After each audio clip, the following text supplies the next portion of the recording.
We need to get real about something. Shopping is not fun, especially clothes shopping. I hate going into a dressing room with 1,000,001 things hanging over my arm to try on. It's hot, it's sweaty, it's so annoying having to get in and out of all of these different items just to try them on.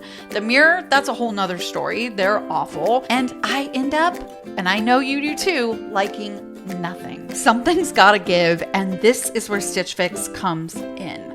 Stitch Fix makes clothes shopping so much easier. You get a personal stylist that sends you pieces that match your size, style, and everything's in your budget. No guesswork, no stress. Here's how it works.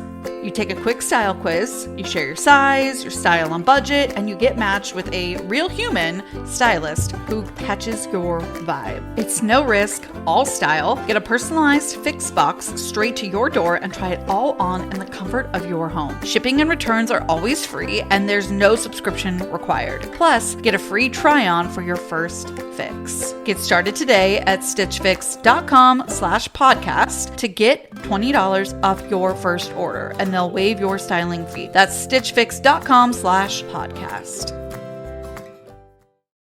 The Conjuring Last Rites.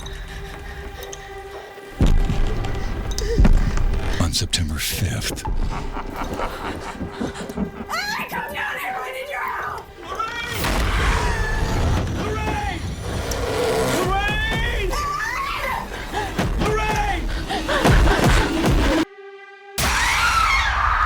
The Conjuring Last Rites. Only in theaters September 5th. Rated R. It's Wednesday, Adams. I see you're trying to distract yourself from your own banal thoughts. Let me help. Here's a recording thing made of my latest root canal.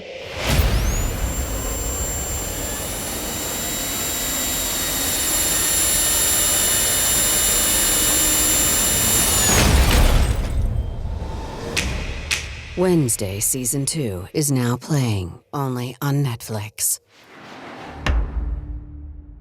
Welcome to the Murder Diaries. I'm Natalie. And I'm Paige. Make sure if you want to listen ad-free, you head over to patreon.com/murderdiariespod. And you can also catch us on YouTube now. Andra Adams was a talented artist and beautiful Indigenous woman from Nova Scotia, Canada.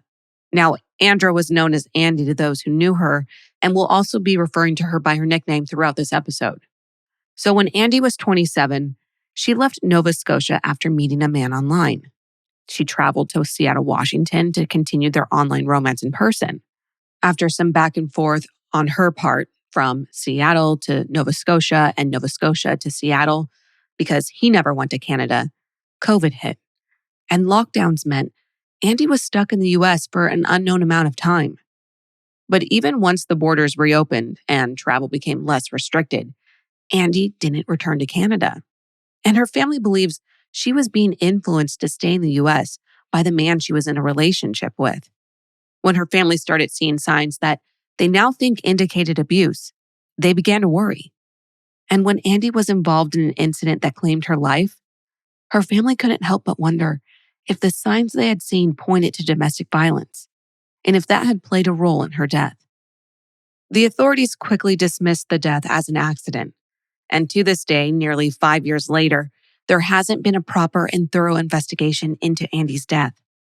Conflicting statements, changing timelines, and an incomplete autopsy report are just some of the factors at play in this story.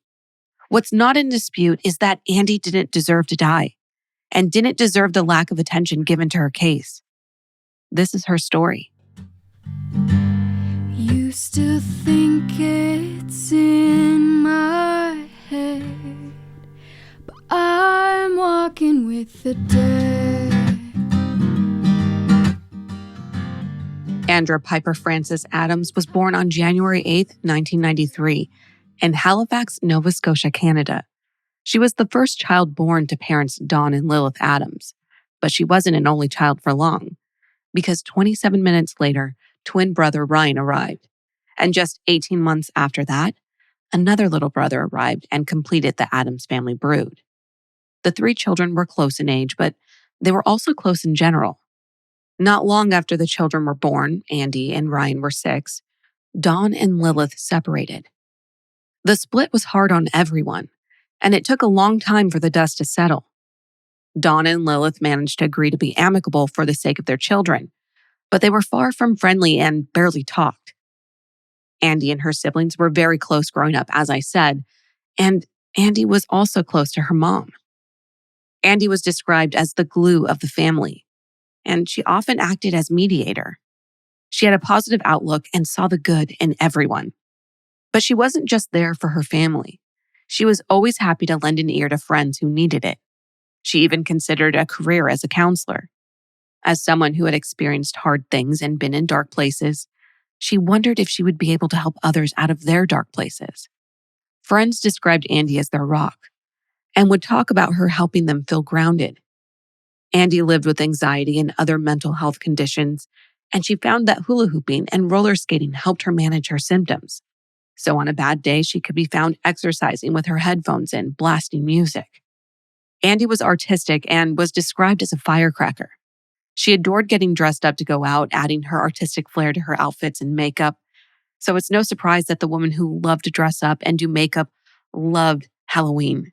And she was known as the Halloween Queen. She would help others with their makeup for parties, and she enjoyed going to zombie walks. For those listening who may not be familiar with a zombie walk, it's what it sounds like. A group of people dress up as zombies, meet in an area, and walk around. Both Dawn and Lilith had radio shows while Andee grew up, so it's no surprise Andee became immersed in the radio world. She had an in-depth knowledge of radio and was a frequent guest on Dawn's show. So Lilith even wondered if Andee would get into the industry, as it was something she enjoyed doing. In fact, she volunteered at a radio show on campus and went on to have paid positions. But Andee found herself being drawn more to her art, specifically painting, and a career in radio wasn't going to be the best fit for her. One of Andee's more unique creative outlets was tattooing. She wasn't just interested in the art form, though. She practiced it. She tattooed herself, her friends, and even her family. One of those moments turned into something really meaningful. One day, Andee gave her mom, Lilith, a stick and poke tattoo of a tiny Wi-Fi symbol. It was their little way of saying, "We're connected." Andee had already given herself the same tattoo, so matching symbols made it even more special. It was a simple but powerful way to show their bond. Now, stick and pokes aren't exactly surgical. While tattooing Lilith's arm, Andee pulled the skin tight as she worked. But when she let go, the skin shifted, and so did the ink. The result? A wonky little Wi-Fi symbol. Andee was pretty upset about it, especially after a snarky comment from her brother. But Lilith? She didn't care at all. She loved it. In fact, that quirky little tattoo became one of her favorite things. Later, Lilith found out that Andee had given the same Wi-Fi tattoo to a few of her friends, too. That discovery brought her comfort, knowing she shared a permanent mark with people Andee loved, even after Andee was gone. It was like the Wi-Fi symbol had become its own quiet tribute, a symbol of connection, a reminder of love, and of Andee's unique way of leaving little pieces of herself behind. Andee used to joke that one day she and her mom would run a tattoo parlor together. Andee would do the ink and Lilith would handle the business side. It was a running joke, but also, in a way, a dream. And even though that shop never opened, the tattoos, the memories, are still there. A little crooked, a little imperfect, but full of meaning. Lilith was always Andee's biggest fan and supporter. She knew what a talented daughter she had, and she encouraged Andee to follow her dreams, wherever that may lead. In 2019, Andee met someone new, Dustin Ballard. They connected through Instagram, and the relationship took a lot of people by surprise. Andee, who identified as bisexual, typically dated women, so when she started seeing Dustin, her friends and family were a bit caught off guard. Dustin lived in Seattle, Washington, and worked as an electrician for Boeing. But beyond that, there's not a lot known, at least from Andee's side of things. Her mom, Lilith, says Andee didn't share much about him or the relationship, which was pretty unusual. They were typically very close, and Andee usually told her mom everything. So the silence around Dustin felt off. Andee and Dustin initially bonded over their love of music, and they made plans for Andee to fly to Seattle to meet Dustin and spend time with him. She arrived in time for 4th of July weekend 2019, and then stayed in Seattle for nearly 6 months before returning home in December. Andee wasn't home for long, though. She left for another trip to Seattle in February of 2020 because Dustin bought her a ticket. Andee packed a small weekend bag with enough clothes for a couple of days, so her friends and family assumed they would be seeing her back in Nova Scotia soon. However, that wouldn't be the case. As we all know, in early 2020, COVID-19 began sweeping the globe. Borders closed and people were ordered to shelter in place. While Andee was still in Seattle, the border closed, and she was unable to re-enter Canada. So she was stuck and had to wait out the pandemic with Dustin. While in the US, Andee wasn't legally allowed to work, so she had no income. Dustin, however, earned good money, but he often failed to provide even the basics Andee needed. So Andee had to ask her mom and dad to send her money for tampons after Dustin refused to buy her any.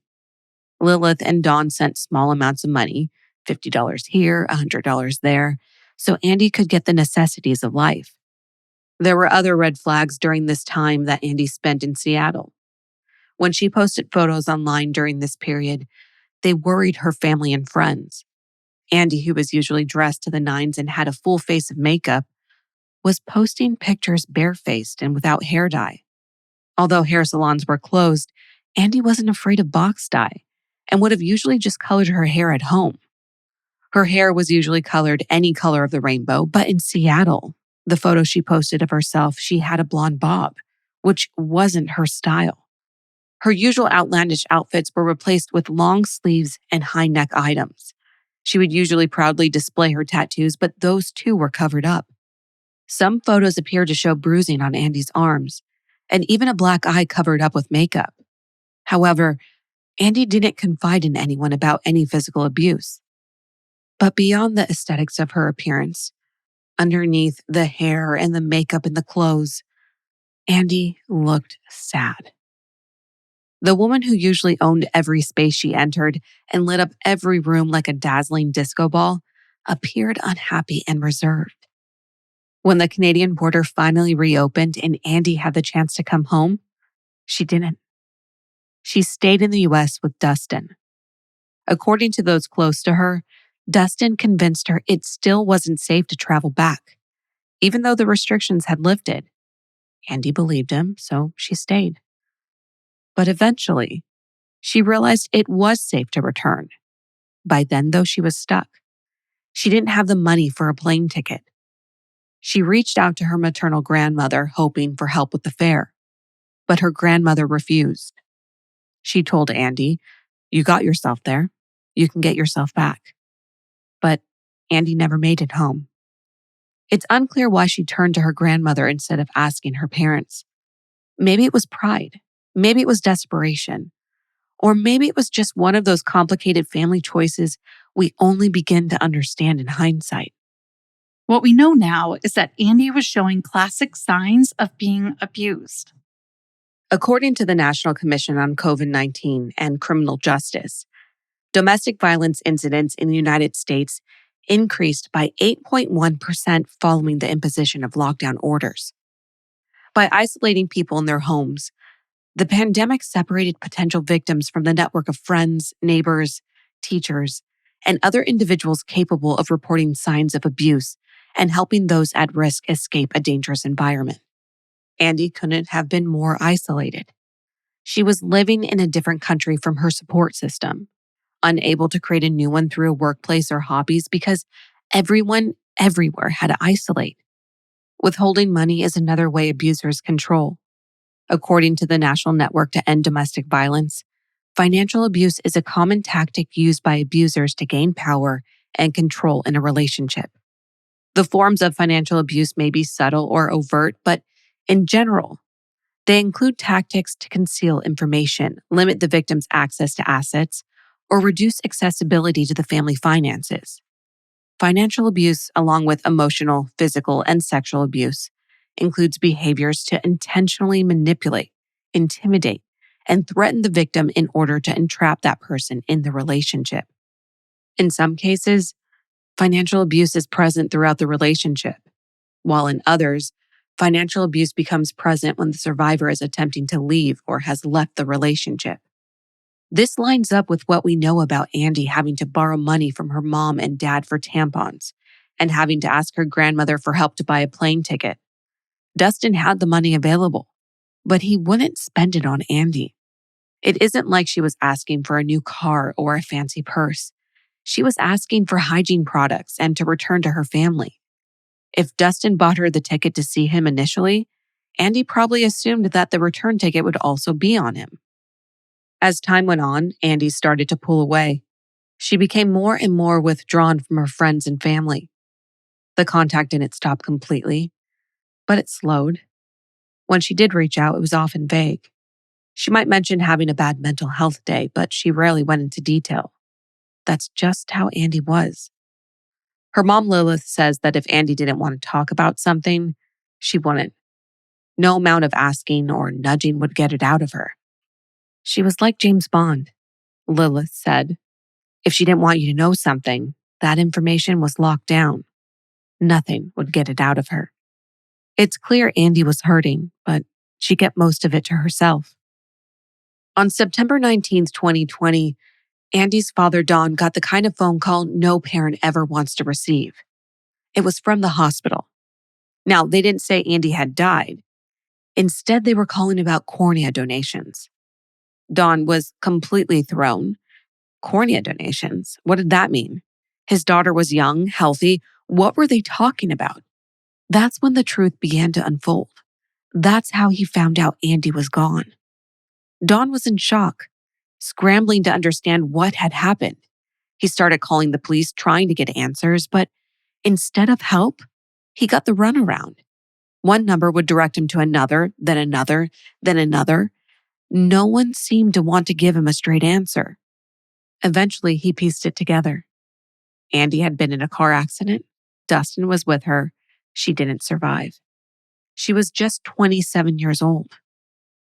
The next day, on Sunday, September 20th, 2020, Lilith received a phone call from her mother, Andee's grandmother.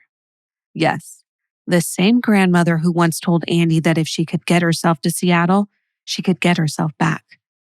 Lilith was estranged from her mother, so receiving a call from her was both unexpected and unsettling. During the call, her mother informed her that she had heard from Dawn the day before that Andee had died. Her own mother had waited an entire day to share this news. Lilith was understandably in shock and disbelief. Her daughter had died the day before, and not only had she not been contacted by the hospital, but she had to find out from her estranged mother. Lilith then called Don, whom she hadn't spoken to in years. He explained that he had been confused by the hospital's call because he hadn't actually been informed of Andee's death directly. Instead, as I mentioned just a little bit ago, he had received a call about donating Andee's corneas. Hospital records indicate that they contacted both Dawn and the grandmother, but not Lilith, despite the fact that Dawn and Lilith were clearly listed as next of kin. The grandmother, who had never been designated as next of kin, was contacted, while Lilith was completely left out of this crucial communication. Lilith contacted the police and demanded to know what had happened to her daughter. The police said that there had been a freak accident and Andee had been killed. Although it initially seemed like both Dustin and Andee were in the car at the time of the incident, the police told Lilith that Andee was outside of the car. Lilith asked about the autopsy report and was told it would be weeks before it would be ready. Andee's death was labeled an accident, and Lilith feels like they should have waited for the report before making that determination. Lilith didn't wait around for answers. She chased them. As soon as the autopsy report became available, she ordered a copy. She needed to understand what had happened to her daughter. According to the report, Andee had been struck by Dustin's car. Her head and arms had been run over. The injuries were severe, multiple fractures, contusions, internal hemorrhaging. It was all there in black and white. But beyond those grim details, the report was surprisingly sparse. There was no body diagram marking the injuries, something that's typically standard. No mention of any forensic testing. The report noted that Andee's fingernails were painted, but didn't say whether they'd been tested for skin or other trace evidence. There was also no explanation for a visible scratch near Andee's groin, which could be seen in the autopsy photo, and no mention at all of why she was wearing a hospital bracelet labeled Faith Doe. That detail shook Lilith. Andee should have never been labeled a doe.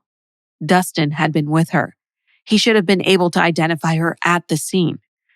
And if for some reason that didn't happen, unidentified women are usually labeled Jane Doe, not Faith. It didn't make sense, and it raised more questions than answers. According to the medical examiner, Andee's death was ruled a traffic accident, but not just that. The report also mentioned that the crash happened following an altercation. That word, altercation, raises a lot of questions because there are no real details provided, just that it was witnessed. What we do know is this.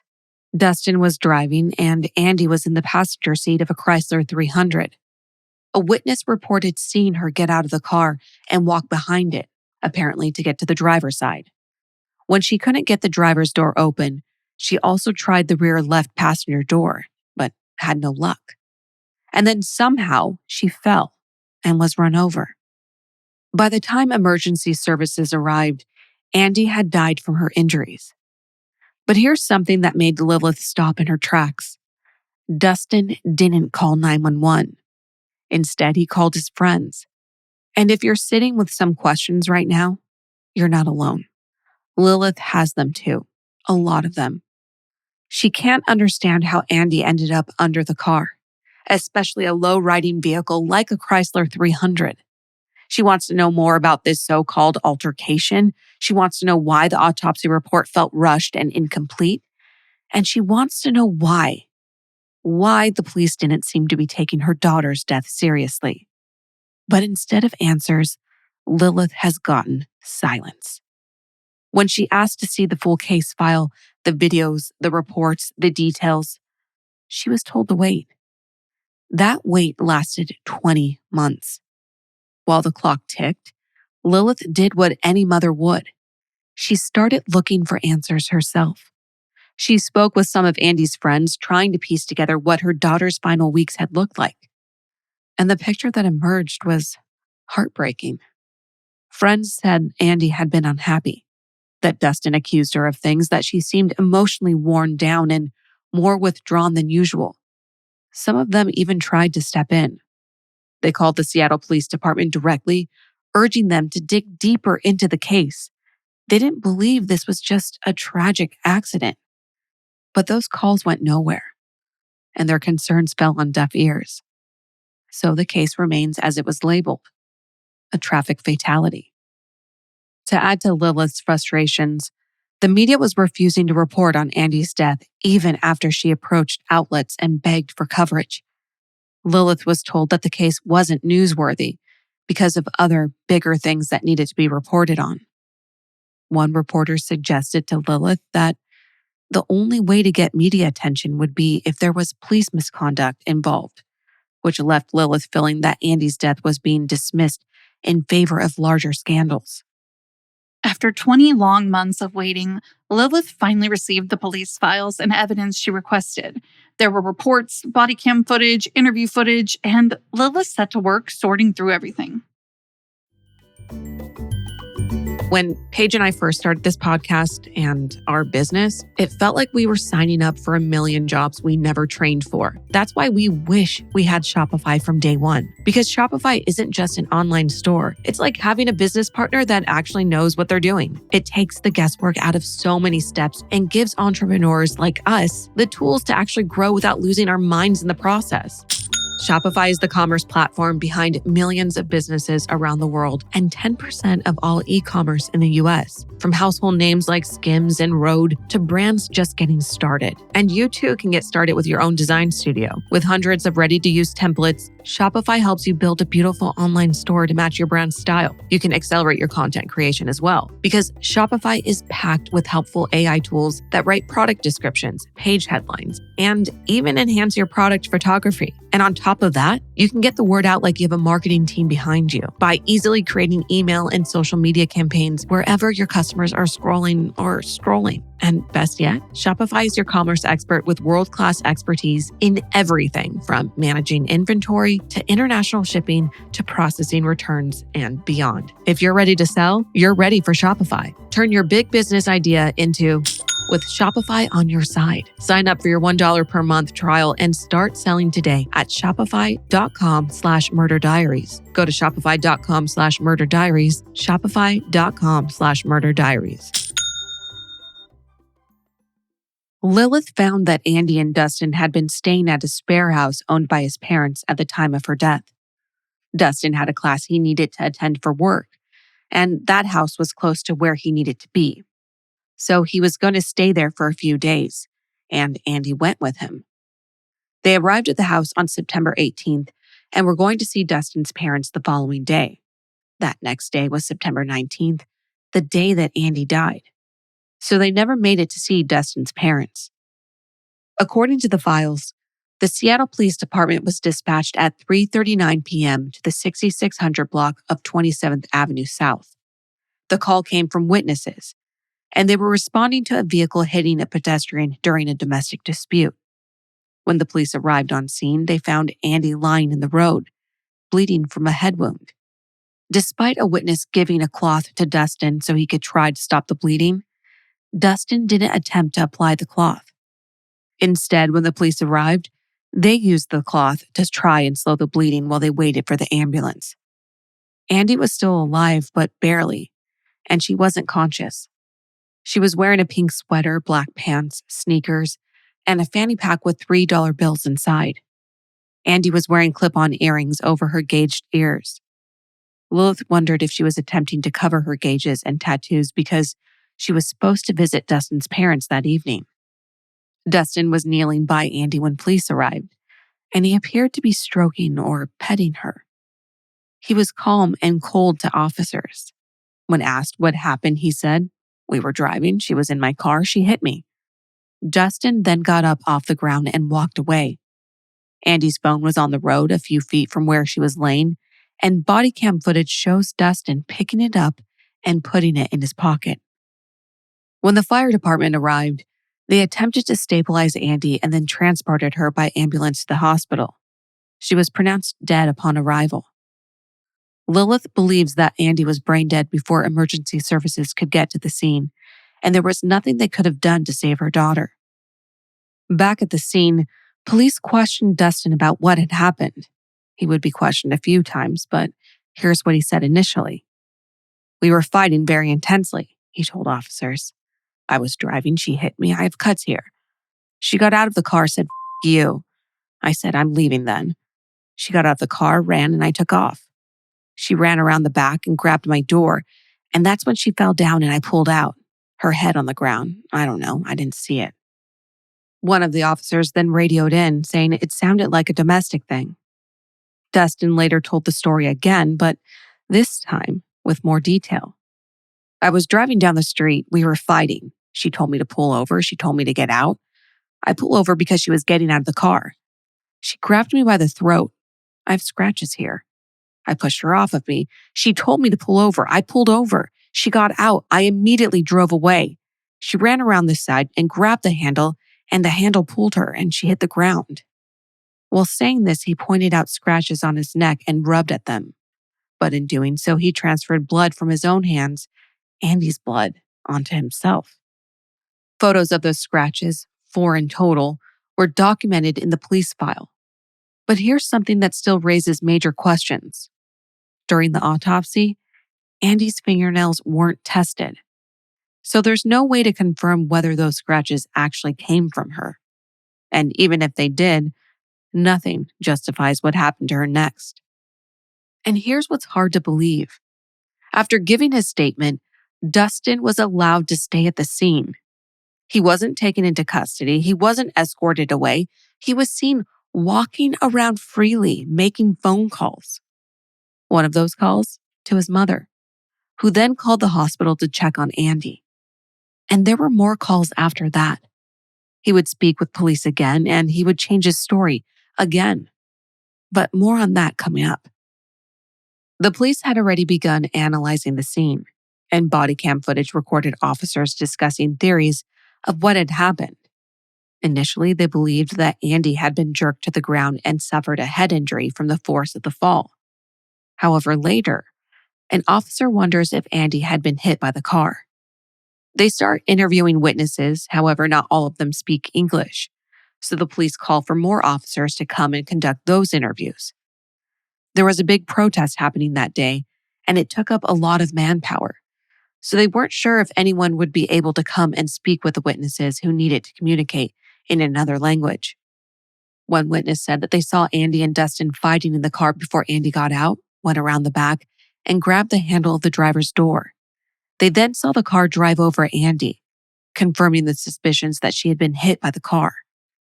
After taking statements from witnesses, the officers went back to Dustin and asked for more information about the events that led up to Andee getting fatally injured. He said that after 3 p.m., he had arrived at his and Andee's friend Kaylee's house, where Andee was hanging out. When he got there, Andee had appeared to be intoxicated. The police asked if he had been drinking, and he said no. However, his statement would later change, and he would admit to having a beer. He said, Andee was pretty inebriated. I just picked her up from the house, and we got into a big argument, and she wanted to leave the house. We left, and we went to the gas station, and she jumped out of my car at the stoplight at the bottom of Graham Hill because she was upset with me, and we were arguing. And she got out, and I had to, I'm in traffic and pulled forward. I went to the gas station and found her, and she was mad at me for leaving when she jumped out of my car at the stoplight. We were arguing about that. We left. I went and used the bathroom at the gas station, and she was crying, and we drove back up this way, and we started arguing again, and we're coming down this way. That was when she got so mad she grabbed my neck, and I pushed her back, and I said, dude, I don't know what to do. I don't know what to do. And she said, pull over. I'm not going anywhere with you. I pulled over, and she jumped out of the car first. And she started to reach at me again. And I got out of the car. So I get back in the car. She keeps telling me she needs to get out of the car. She doesn't want to go with me. And that's all right in this block right here. So I got back into the car, and she's already out. I drive forward. I'm getting out of here. And that's when she ran around the backside, and she grabbed the handle, and the handle pulled her down to the ground. And I heard it, and I pulled over immediately. I obviously was trying to get away from her, and not like I was burning out or anything. But I took off, and she ran around the backside and grabbed the handle and immediately pulled her down with it. Dustin said he was going 15 to 20 miles per hour. However, Lilith points out that if Dustin was going that fast, how did Andee catch up with the car? The officer asked if Dustin ran over Andee, and he said he didn't feel any bumps, so he didn't think so. Dustin then asked if Andee had gone under the car, and the officer said he didn't know yet. Dustin continued to talk to the officer, saying, she was screaming at me while I took off and grabbed the handle and hit the ground, and she said something else. She reached around to grab it, and she was where the edge of the door is. She was behind it a little bit. I took off, and she ran around and ran up and grabbed this door. I don't know which one it was. I saw her on this side. She's trying to get in and got pulled down. Dustin then resumed pacing around the area, making phone calls. He called Kaylee, the friend who had been with Andee before the incident, and she later showed up at the scene. He also called Andee's grandmother, Lilith's mother.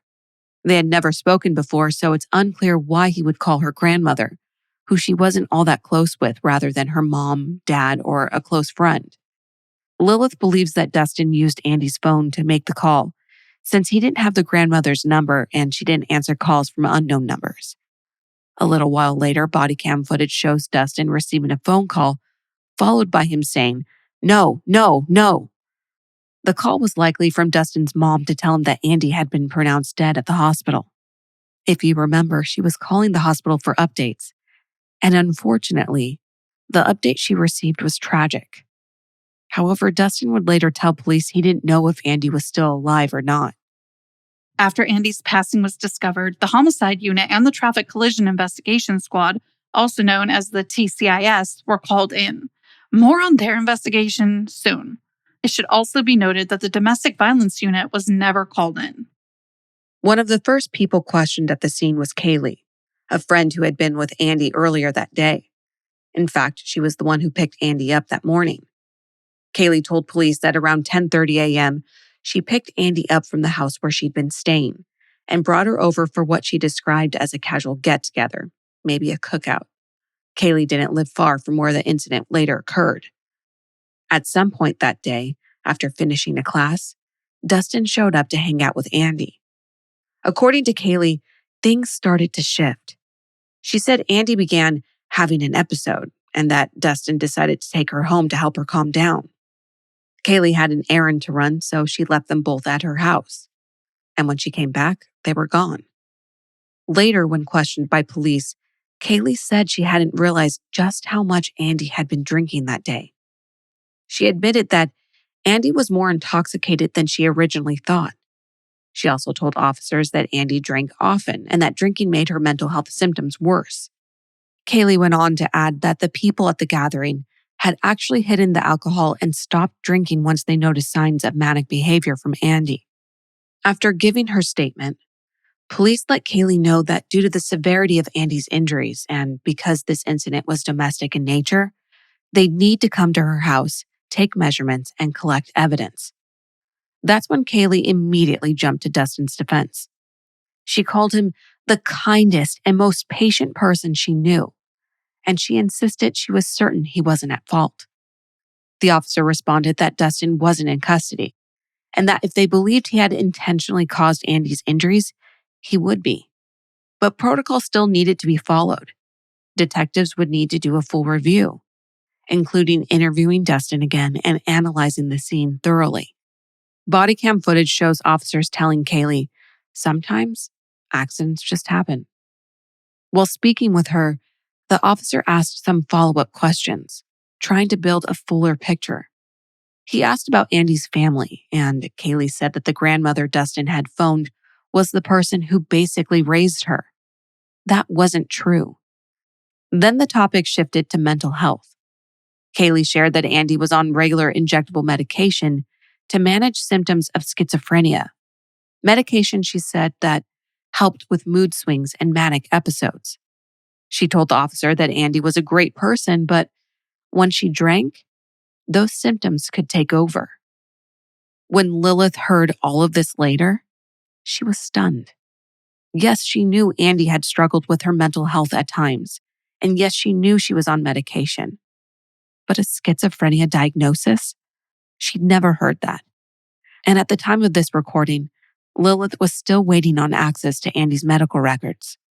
She and Andee had been close, really close. And yet this friend, Kaylee, seemed to know more things about Andee's mental health than Lilith did. And that left her with a heavy, lingering question. Why would Kaylee know, but not her mother? With Andee tragically being pronounced dead, the police asked Dustin who they should contact as next of kin. Dustin said they should call Andee's grandmother, not her mom or dad, but her grandmother. When the police called, the grandmother seemed unsurprised by the information and said that Andee had mental health struggles and a temper. Lilith thinks this helped to convince the police that the case didn't need a thorough investigation. Back on the scene, officers from both the homicide and TCIS departments arrived and began their assessments. One of the TCIS investigators found pink threads of Andee's sweater in the tire tread, confirming she had been run over. TCIS continued working on the scene, while the homicide detectives took Dustin to the station for a formal interview. They took Dustin to an interview room where he waited for a while. During the wait, he was recorded and was seen begging for Andee to be okay. This is strange because it appeared on the body camera that his mom told him that Andee had died.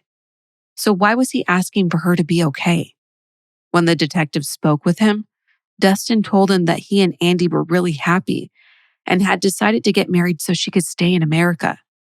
None of Andee's friends or family had been told about this engagement, and they doubted it was true.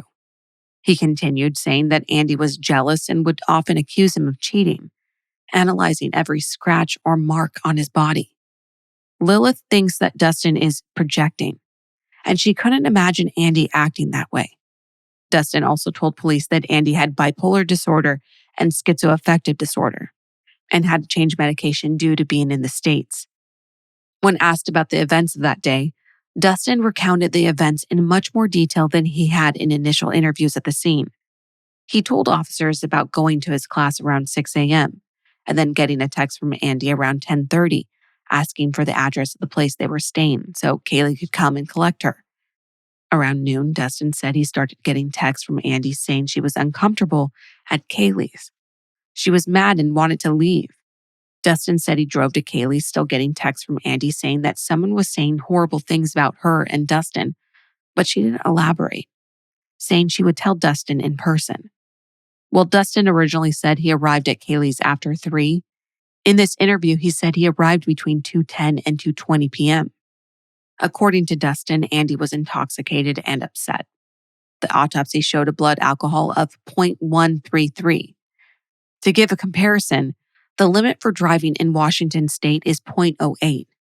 Now, we know Andee wasn't driving, but most people are familiar with blood alcohol levels as it pertains to driving limits. Andee wanted to leave, which she made very clear multiple times. But for whatever reason, Dustin insisted they stay. Instead, he got himself a beer and suggested that Andee go and put a dress someone had given her in the car and wait for him there. He walked Andee outside and she told him that Kaylee's boyfriend, Ryan, had been hitting on her. Now, Ryan was also Dustin's best friend. Andee became upset when she felt Dustin didn't believe her, and Dustin left her to go back inside and ask some questions.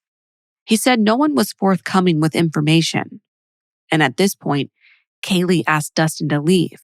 She was upset because someone else had accused Ryan of similar things a few months prior. Why she asked Dustin and Andee to leave and not Ryan? We'll never know. Dustin said he took his half-empty beer with him and drove away with Andee in the car. He said he was going towards the gas station at the bottom of Graham Street, not far from Kaylee's place. Dustin claims that Andee was beside herself, screaming and telling Dustin about some of the things Ryan had said and how he made her uncomfortable. When they stopped at an intersection, Dustin said that Andee got out of the car. He was near the gas station, so he pulled in and said he called Ryan. The content of that conversation is unknown, as police didn't ask about it. Dustin then went on to say that he pulled out of the gas station, but then saw Andee walking towards the station, so he stopped and waited for her. Andee then made a comment about being raped at the party and the perpetrator being Ryan. Dustin ended up behind the gas station, finishing his beer before going back to the car. He and Andee drove off with Dustin saying they were going back to Kaylee's to get some things. The pair were both screaming at each other. Andee saying she wanted to go back to Canada and Dustin saying she should. Andee scratched Dustin and he shoved her. Around the 6600 block of 27th Street, nearly back to Kaylee's place, Andee asked Dustin to pull over, which he did. He said that Andee then tried to come across the center console of the car towards him, so he got out of the car. Then Andee got out of the passenger side door and started going around the back of the car, so he got back into the driver's seat and put the car in drive. He said he drove off at around 15 to 20 miles per hour and said Andee reached for the door handle. He thinks the back driver's side, but there's a chance it was the driver's door, before he saw her body, in his words, jerk. He said he stopped the car right away, opened the door, and saw Andee lying in the road on her back with blood coming from her head. Witnesses had rushed over at this point, and Dustin said he had screamed at the gathered crowd to call 911. Investigators asked to see the text messages from Andee on Dustin's phone, which he showed to them. The text showed a clear shift in tone, suggesting that something had happened to Andee.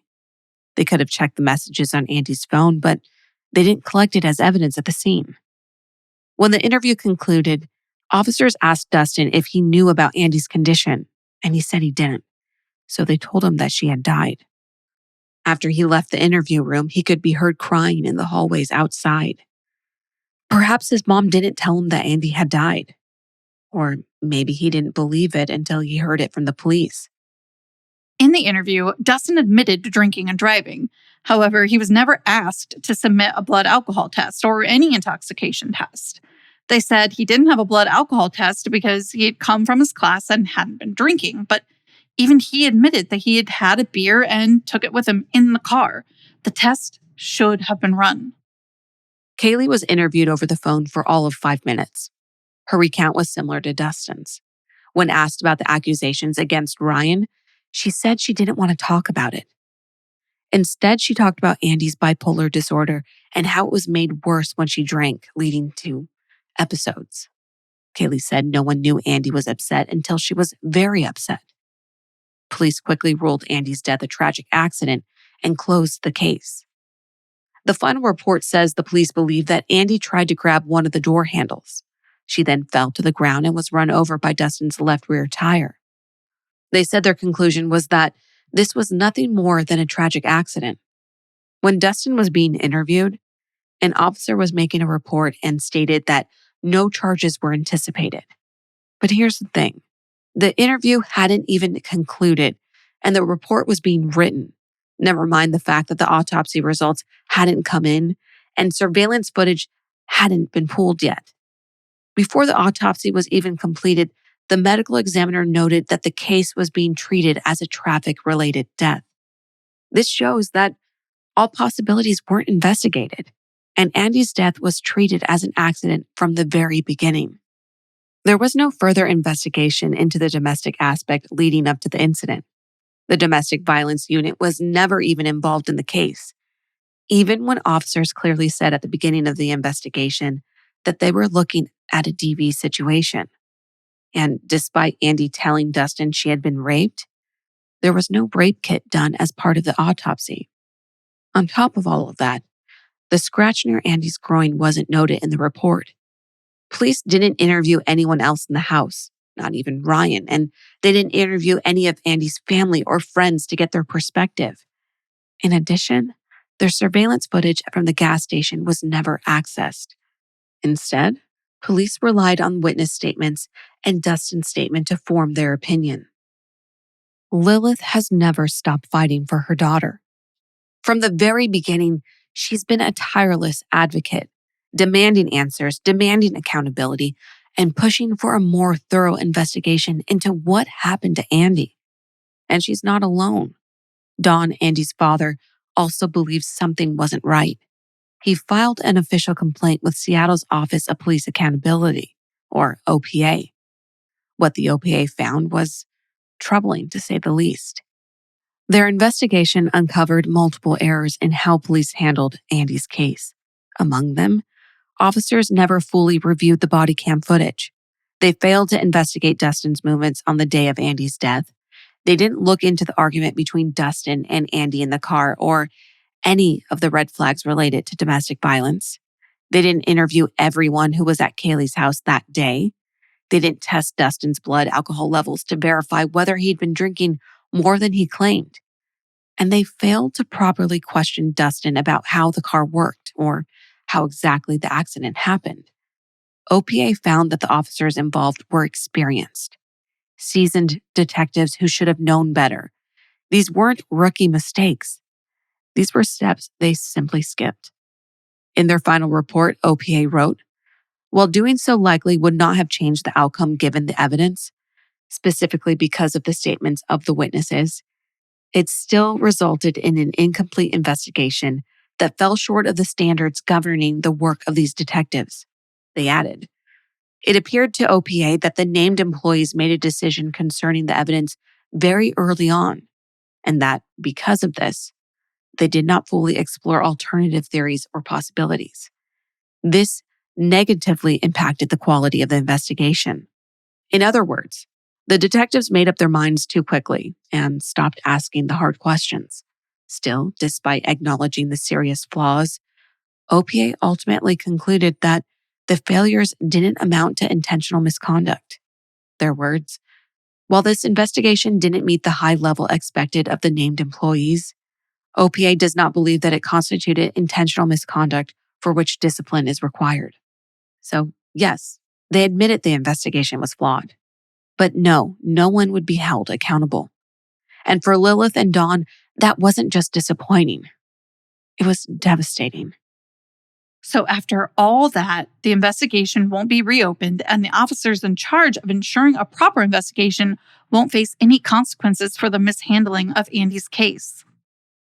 Lilith believes there were larger forces at play in how her daughter's case was handled, or more accurately, mishandled. At the time of Andee's death, Seattle was in a state of unrest. There were ongoing protests, and the police were stretched thin, pulled in every direction to manage crowd control and maintain order. The department was short-staffed, so short, in fact, that retired officers were being rehired just to fill the gaps. Lilith believes this stretched thin, under-resourced police force had a direct impact on how Andee's case was treated. Corners were cut. Questions were left unanswered. Follow-up simply didn't happen. And then there's the issue of leadership. The acting police chief at the time, he was later fired for assault. That doesn't exactly inspire confidence. To Lilith, it felt like the system was broken and corrupt. She believes the police knew that they could get away with botching the investigation because she wasn't local. She was in another country, far away, powerless. She also believes the mention of Andee's mental health made things worse, that it led officers to form an early conclusion, one they never bothered to question. And then there's how Dustin was treated. Lilith was told over and over again that Dustin was a good kid. One officer even asked her, "Why do you want to ruin his life?" But Dustin wasn't a kid. He was a 30-year-old man. And that whole conversation, trying to frame him as some innocent boy, felt wildly inappropriate to Lilith. What made it even harder? Dustin never once reached out.